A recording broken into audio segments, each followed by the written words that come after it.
Assalamualaikum warahmatullahi wabarakatuh, sahabat yang dirahmati Allah. Nabi Isa alaihi salam adalah salah satu nabi yang wajib diimani seluruh umat Islam di dunia. Beliau diutus oleh Allah Subhanahu wa Ta'ala kepada Bani Israel karena kesesatan yang dilakukan oleh kaum tersebut sepeninggal Nabi Musa alaihi salam. Tidaklah sempurna iman seorang Muslim bila tidak mengimani keberadaan salah satu dari 25 nabi-nabi yang memiliki kemuliaan di sisi Allah Subhanahu wa Ta'ala. Pada akhir zaman, Nabi Isa alaihi salam akan kembali turun ke bumi untuk membunuh Dajjal, musuh umat Muslim yang paling ditakuti karena kehebatan fitnahnya. Nabi Isa akan datang kembali ke muka bumi demi menegakkan kebenaran serta memberi petunjuk jalan menuju keselamatan. Selain itu, ia juga membawa misi penting untuk membunuh Dajjal. Dajjal akan menyebarkan fitnah, kemudian berusaha menyesatkan umat manusia agar jauh dari jalan Allah. Tipu dayanya amatlah dahsyat sehingga yang baik akan terlihat buruk. Namun, tahukah Anda mengapa justru Nabi Isa alaihi salam yang ditugaskan Allah Subhanahu wa Ta'ala untuk membunuh Dajjal? Mengapa bukan Nabi Muhammad Shallallahu Alaihi Wasallam yang secara syariat sebagai junjungan seluruh umat Muslim di dunia? Sejatinya, hanya Allah SWT yang tahu alasan mengapa mengutus Nabi Isa untuk membunuh Dajjal.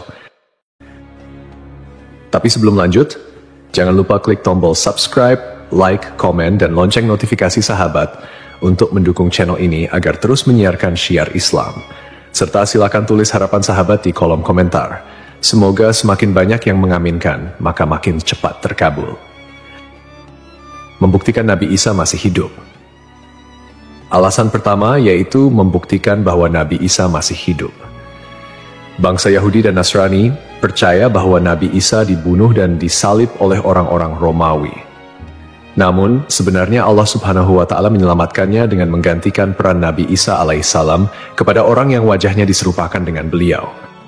Sedangkan Nabi Isa alaihissalam sendiri diangkat ke langit atas izin Allah Subhanahu wa Ta'ala.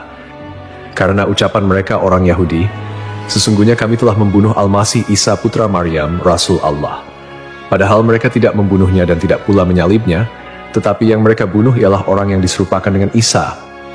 Ini sesuai dengan Al-Quran surat An-Nisa ayat 159 yang artinya, tidak ada seorang pun dari ahli kitab kecuali akan beriman kepadanya Isa sebelum kematiannya.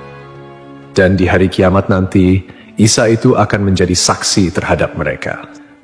Hal ini membuktikan bahwa tuduhan bahwa Nabi Isa telah disalib oleh kaum Yahudi adalah salah. Sebab selama ini kaum kafir mempercayai bahwa Nabi Isa sudah wafat. Sementara Allah menegaskan dalam firman-Nya bahwa Nabi Isa telah diangkat ke langit sebelum kaum Yahudi membunuhnya. Di hari akhir, Dajjal muncul dengan segala tipu dayanya, kemudian dibaiat oleh kaum Yahudi. Kaum Yahudi juga bersedia menjadi bala tentaranya dengan keinginan membalas dendam terhadap kaum muslimin. Kemudian Allah menurunkan Nabi Isa yang menurut mereka sudah mereka bunuh di masa lalu. Allah menolong Nabi Isa sehingga berhasil membunuh Dajjal dan mengalahkan bala tentaranya. Di masa itu, mereka sama sekali tidak bisa lolos. Bahkan jika ada seorang Yahudi yang bersembunyi di balik pohon, batu, atau dinding, maka benda-benda itu akan berseru, "Di sini ada orang Yahudi." Dekat dengan Nabi Muhammad.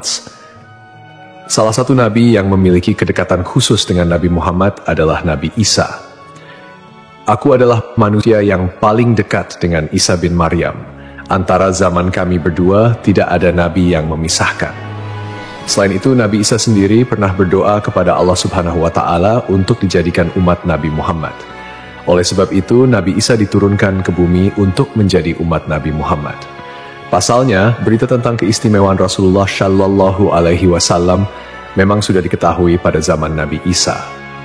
Hal tersebut diterangkan di dalam Injil sesuai surat Al-Fath ayat 29. Nabi Muhammad adalah utusan Allah dan orang-orang yang bersama dengan dia bersikap keras terhadap orang-orang kafir yang bersikap memusuhi, tetapi berkasih sayang sesama mereka. Itu adalah sifat-sifat mereka yang diungkapkan dalam Taurat dan Injil. Yakni seperti benih yang mengeluarkan tunasnya, kemudian tunas itu makin kuat, lalu menjadi besar dan tumbuh di atas batangnya. Tanaman itu menyenangkan hati orang yang menanamnya. Keadaan mereka diumpamakan seperti itu. Karena Allah hendak membuat marah orang-orang kafir. Allah menjanjikan kepada orang-orang yang beriman dan mengerjakan kebajikan di antara mereka ampunan dan pahala yang besar. Nabi Isa alaihissalam kembali turun ke bumi diyakini akan menegaskan kebenaran dari ajaran Nabi Muhammad SAW. Tidak bisa dipungkiri bahwa saat ini banyak umat Nabi Isa yang tidak menerima ajaran Nabi Muhammad SAW. Padahal Nabi Isa alaihissalam merupakan pengikut dari Rasulullah SAW. Al-Baghawi menceritakan dalam tafsirnya bahwa ketika Isa alaihissalam mendatangi Baitul Maqdis, di mana orang-orang sedang bersiap salat asar, maka imam di masjid itu mundur dan menyuruh Isa untuk maju. Namun Nabi Isa enggan dan ia tetap salat di belakang imam dengan syariat Nabi Muhammad SAW.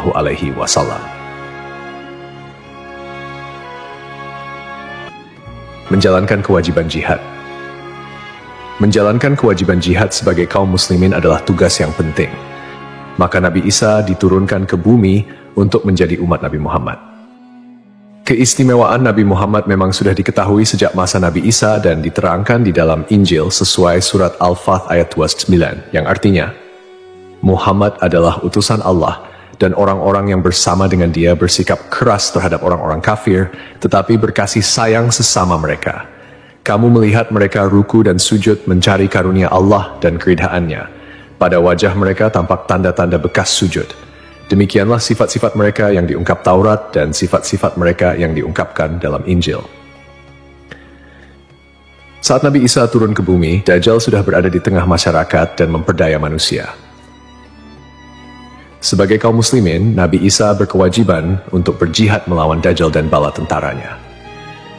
Menjalankan kewajiban jihad. Allah Subhanahu wa Ta'ala memilih Nabi Isa alaihissalam untuk membunuh Dajjal sebagai bentuk penegasan terhadap kebenaran agama Islam. Sebagian umat Nabi Isa masih belum menerima ajaran Nabi Muhammad dan masih memandang Nabi Isa sebagai anak Allah Subhanahu wa Ta'ala, walaupun Nabi Isa sendiri menolak klaim tersebut. Nabi Isa sebagai nabi yang jarak paling dekat dengan Nabi Muhammad.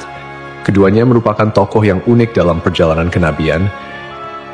Tidak ada nabi yang diutus oleh Allah Subhanahu wa Ta'ala di antara masa hidup Nabi Isa dan Nabi Muhammad. Oleh karena itu, Allah Subhanahu wa Ta'ala mengutus Nabi Isa untuk membunuh Dajjal dan menghapus seluruh agama selain Islam. Tujuannya agar umat Nabi Isa menyadari kesesatan pandangan mereka dan beriman kepada Allah Subhanahu wa Ta'ala serta Nabi Muhammad sebagai nabi terakhir. Tindakan ini juga menggambarkan bahwa agama Islam adalah agama yang benar dan sempurna, mengintegrasikan ajaran-ajaran para nabi dari sebelumnya. Agama Islam sebagai agama rahmatan lil alamin yang membawa kedamaian, keadilan, dan kesejahteraan bagi seluruh makhluk. Nabi Isa diberikan mukjizat luar biasa seperti menghidupkan orang yang telah mati, menyembuhkan orang buta dan sakit, serta berbicara di buayan hingga dapat menciptakan burung dari tanah liat. Nabi Isa sebagai penyempurna dari ajaran sebelumnya menyampaikan bahwa setelahnya akan muncul seorang utusan terakhir, yakni Nabi Muhammad. Nabi Muhammad, nabi yang paling mulia dan utama di antara semua nabi. Beliau dianugerahi mukjizat terbesar, yaitu Al-Quran, yang merupakan firman Allah Subhanahu wa Ta'ala yang tidak dapat ditiru ataupun diubah oleh siapapun. Selain itu, Nabi Muhammad juga memiliki syafaat, yaitu pemberian ampunan kepada umatnya di hari kiamat. Melalui perbuatan membunuh Dajjal, Nabi Isa akan memperkuat dan menegaskan kemuliaan Nabi Muhammad, mengakui kedudukannya sebagai nabi penutup zaman. Tidak hanya Al-Quran, Nabi Muhammad juga diberikan mukjizat lain seperti membelah bulan dan air mengalir dari jemari tangannya. Perjalanan Isra dan Miraj serta mampu bersabda dalam berbagai bahasa. Mukjizat-mukjizat ini menunjukkan kekuasaan Allah yang melampaui batas akal manusia. Sementara keistimewaan Nabi Muhammad sebagai utusan Allah yang paling sempurna semakin terungkap, akhlak mulia, kejujuran tak tercela, keberanian luar biasa, dan kepedulian yang mendalam terhadap umatnya juga menjadi bagian dari kepribadian Nabi Muhammad. Beliau adalah uswatun hasanah, telan baik bagi seluruh manusia.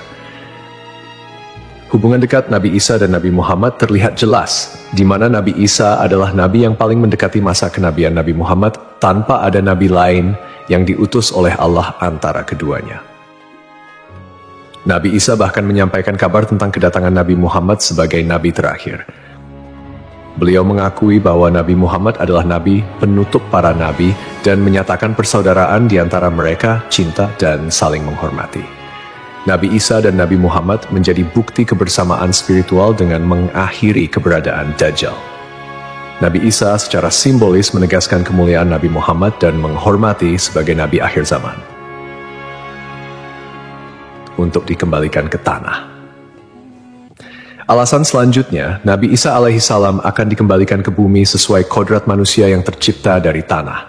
Hal tersebut sebagaimana yang dijelaskan pada surah H ayat 5 yang artinya, dari bumi kami menciptakan kamu, dan kepadanya kami akan mengembalikan kamu, dan daripadanya pula kami akan mengeluarkan kamu pada kali yang lain. Nabi Isa alaihissalam diturunkan ke bumi juga menandakan bahwa ajalnya akan tiba. Setelah wafat, Nabi Isa alaihissalam akan dimakamkan di tanah suci, lalu dibangkitkan kembali bersama manusia lain di hari kebangkitan. Mengenai lokasi makam Nabi Isa alaihissalam, terdapat perbedaan pendapat di kalangan ulama. Sebagian ulama mengatakan lokasinya terletak di Bait al-Maqdis, dan sebagian lainnya mengatakan akan dimakamkan bersama Nabi Muhammad SAW. Sebagai muslim yang beriman, tidaklah pantas bagi kita untuk membanding-bandingkan siapa nabi yang lebih hebat, karena semua nabi yang diutus oleh Allah Subhanahu wa Ta'ala mempunyai tujuan yang sama, yaitu mengajak tauhid, mengagungkan kebesarannya. Nabi Isa alaihissalam selain ditugaskan Allah Subhanahu wa Ta'ala untuk membunuh Dajjal pada akhir zaman, ternyata beliau juga akan memiliki tugas dan maksud tertentu yang pada intinya adalah menegaskan ajaran yang dibawa oleh Nabi Muhammad SAW kepada seluruh manusia yang ada di dunia. Semoga kita semua bisa memetik pelajaran. Wallahu a'lam.